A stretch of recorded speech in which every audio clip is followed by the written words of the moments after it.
Hello everyone, this is Captain Cini on board the Allure of the Seas on our day 10 of our transatlantic crossing. And today is the day we start to lose a bit of count on the days, to be honest. But we're making very good progress, and we have left pretty much all the storms behind. Ahead of us, Hurricane Thomas is tracking very good and is showing that it's going to pass south of us, all clear. So the weather today is excellent, as you probably can see. We have very light winds from the back of the ship, so it's going with us. It's almost no wind on the decks, 23 degrees, and we start to feel that Caribbean weather.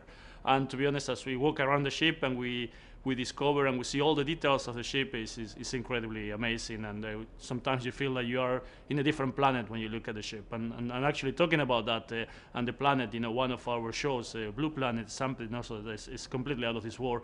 And our team has been working very hard preparing all the sceneries and all the different settings that we need for that fantastic show that we have on board. And I'd like to take a look at what they're doing here on board the ship.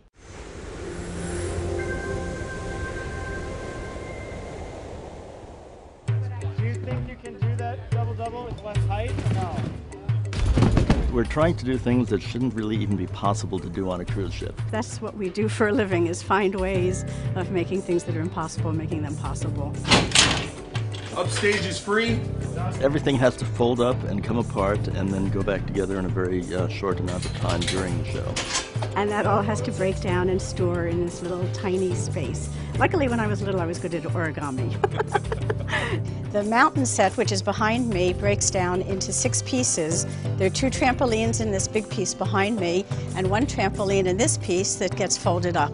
What's back there is one part of the Chicago set, and here we have the tree in a storage position. Then what brings this all out to the audience is we have motorized tracks embedded in the floor, and they push everything down right to the front of the stage. Blue Planet is the most complicated technical show I think we've ever done. We start off with drawings, but all our stuff, particularly on this show, is very three-dimensional. So very soon after the initial sketches, we start building models and maquettes. So if something doesn't fit, we need to know it early on before we start designing it. And when we see it full scale on stage, it's extremely fulfilling. The real payoff for us is to see what the performers do on it.